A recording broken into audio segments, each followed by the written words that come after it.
यतातिर बर्दिया राष्ट्रिय निकुञ्ज छ सर, अनि यतातिर यो खेतीबाली लगाएको छौँ सर। अब यस्तो खेतीबालीमा यो बर्दिया राष्ट्रिय निकुञ्जबाट आएका जनावरहरू पुरै नोक्सान गरेर सर खतम बनाइदिन्छन् सर। यो अहिलेदेखि नै यस्तो नोक्सान भइसकेको छ सर। पछिसम्म र तपाईँको यो स्याहार्दासम्म त यो पुरै भुइँमा कुल्चेर पुरै भुइँमा सुताइदिन्छन् सर। यहीँनिर अब यो तोरी छर्या छौँ सर। अब यहीँनिर बाँझो छ सर। अब यो बर्दिया राष्ट्रिय निकुञ्जबाट आएको जनावरले पुरै नोक्सान गरेर सर यो बाँझो पनि छोड्न पर्ने अवस्था भइसकेको छ सर। यत्रो लगानी गरेर लगाउँछौँ सर, मलजल किनेर सर, बल्ल बल्ल मल पाएर सर, रासायनिक मल बल्ल बल्ल किनेर सर त्यो यत्रो खेती गर्छौँ सर। जम्मै नोक्सान गरिदिएपछि कसलाई खेती गर्न मन लाग्छ सर। त्यही भएर अब किसानहरू पुरै खेतीबारी गर्न छोड्न लागिसकेका छन् सर। त्यही भएर यो पुरै बाँझो छोडेका छन् सर। नमस्कार, मेरो नाम तुलसीराम थारू हो, गेरुवा गाउँपालिका वडा नम्बर 4 गोला। अनि खेत चाहिँ मेरो डङपुर पर्छ। यो तपाईँको 4 बिघा जग्गा हो सर। अनि यो 4 बिघा मध्ये 2 बिघाले यो गेरुवा नदीले काटेर बगरमा परिणत गरिसकेको छ। अनि बाँकी जग्गामा हामीले खेतीपाती गर्छौँ सर। अनि यसमा धान लगाएको थियौँ पहिला। धान लगाएर अब जङ्गली जनावर हात्ती भयो, गैँडा भयो, आएर चित्तलहरू भयो, आएर नोक्सान गरे। अब त्यो अब सल्टाइसकेका छौँ। अब अहिले तोरी छर्या छौँ सर। तोरीमा पनि जङ्गली जनावरहरू आएर तपाईँको चित्तल गैँडा आएर, हात्ती त अहिले आएको छैन, चित्तल गैँडा चाहिँ आएर अहिले पुरै तोरी खाइदिएछन्। अनि तोरी कुल्चेर तोरीमा हिँडेर छन्। अनि हामी यो के भन्छन् डोरी लगाछौँ सर यो त्यही बचाउनको लागि। अनि राति सर यो मचानमा सर यो कुर्न आउँछौँ सर, बास बस्न रातभरि। कुर्दै पनि जम्मै तोरी खाइदिएछन् सर। यो तोरीहरू बल्ल बल्ल भइराखेको छ सर, जम्मै खाछन्। अनि तपाईँको यो मचान पनि जीर्ण अवस्थामा छ सर।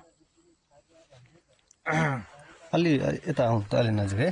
यो जुन चाहिँ यो डोरी प्रयोग गरिएको छ नि होइन, यो प्लास्टिकको जुन डोरी छ, यो तपाईँहरूले किन यो प्लास्टिक डोरी प्रयोग गरिराख्नु भएको छ? यो सर चित्तल अलिकति रुक्छन् कि भनेर सर प्रयोग गरेका छौँ सर। यो तै पनि रुक्या छैनन् सर, छिरेर अनि माथिबाट उफ्रेर गइहाल्छन् सर।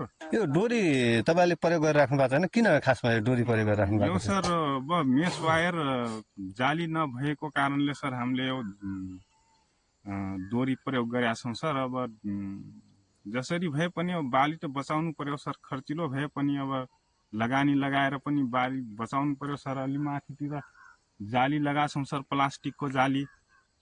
त्यो सर अब मेस वायर नभएर हो सर त्यो लगाछौँ सर, मेस वायर जाली। ए यो यसबाट कतिको जनावरहरू रोकिन्छ र जुन प्रयोग गर्नु भएको छ? यसबाट रुक्दैनन् सर, अलिकति रोक्छ कि भनेर लगाहो सर। अब माथिबाट उफ्रेर गइहाल्छन् सर, तलबाट छिरेर गइहाल्छन्। अब व्यक्तिगत लगानीमा अब ठुलो लगानी गर्न सकिने कुरो पनि भएन होइन। त्यसैले चाहिँ एउटा चाहिँ डोरीबाट पनि केही मात्रामा चाहिँ जङ्गली जनावरलाई रोक्न सकियो भने यो चाहिँ किसानहरू तपाईँहरूको लागि चाहिँ होइन राम्रो होला भन्ने उद्देश्यले यो डोरी लगाउनु भएको छ।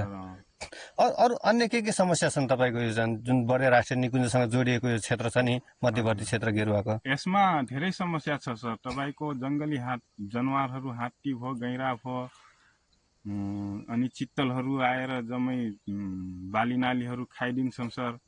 अनि भर्खरै पनि यो यतैतिर सर एउटा बाघ पनि आछ भन्छन् सर। अब त्यो देख्नमा देखा छन्। अब यतातिर भरि बाहिर यो खेततिर भरि निस्किया छैन सर, तर बाघ आइसकेको छ सर त्यसमा।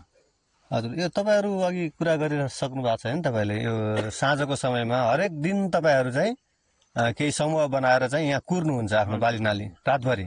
हजुर, रातभरि कुर्छौँ सर। जस्तो चाहिँ अब गैँडा आयो होइन, अन्य केही जनावरले तपाईँको बालीमा क्षति पुर्याउन थालेपछि त्यसलाई कसरी भगाउनुहुन्छ तपाईँहरू? त्यसलाई सर अब आगो बालेर हो हल्ला गरेर भगाउँछौँ सर। अब त्यो तपाईँहरू ननिदाएको बेलामा त्यो त देखेपछि भगाइहाल्छौँ सर। निदाइसकेपछि त आएर पुरै बाली खाइदिन्छन् सर, खाएर गइहाल्छन्। रातभरि चाहिँ जाग्राम बस्न बाध्य हुनुहुन्छ अब? जाग्राम बस्छौँ सर। ए यो अब जस्तो अहिले तोरीको सिजन छ होइन? हजुर, तोरीको यो सिजनभरि तपाईँहरू यसरी बस्नुहुन्छ? योभन्दा अगाडि धानको सिजन पनि बस्नुभयो? धानको सिजनभरि पनि बस्यौँ सर, अहिले तोरीको सिजनभरि बस्ने हो सर। ए हरेक रात तपाईँहरू चाहिँ हरेक साँझ चाहिँ तपाईँहरू यसरी चाहिँ आफ्नो बालीको सुरक्षाको लागि तपाईँहरू कुर्न बाध्य हुनुहुन्छ? हजुर सर, बाध्य। के भइदियो भने होइन, राज्यले, यो स्थानीय सरकार छ होइन, यो बर्दिया राष्ट्रिय निकुञ्ज तपाईँहरूको लागि सर अब हाम्रो यतातिर तलतिर 700 मिटर सर इलमबाट बचेट हालेर सर 700 मिटर पुग्यो सर। अहिले यतातिर पनि छ सर 1500, लगभग 1500 मिटर जति छ। यो मेस वायर जाली भइदिए धेरै राहत हुन्थ्यो सर। यो जुन चाहिँ बाँकी छ मेस वायर गर्न बाँकी होइन, त्यो गरिदिएको भए तपाईँहरू यहाँ चाहिँ रातभरि जाग्राम बस्नुपर्ने अवस्था हुन्थेन? हुन्थेन सर।